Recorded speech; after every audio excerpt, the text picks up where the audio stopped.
Hello mga mi. So ito yung 8% compliances. So ito yung mga dapat nating i-comply kung 8% ka ha na tax rate.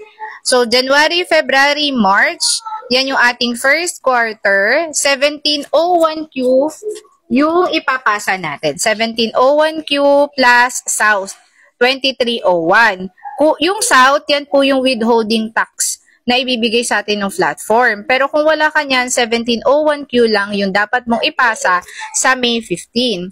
Pagdating naman ng second quarter, April, May, June yun, 1701Q ulit, plus South ulit kung meron, and then August 15 naman yung deadline nun. Sa July, August, September, 1701Q ulit, plus South sa November 15.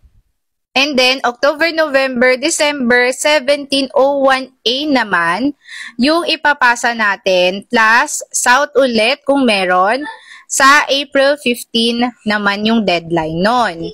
So, yung sa annual naman, yung inventory list sa January 30 naman yun. I-save nyo na to mga mi para hindi nyo makalimutan kung kailan tayo magfa-file. So, ang una nating ipa-file ngayong May 15 is para sa January, February, March. So, sa darating na May 15 pa yon.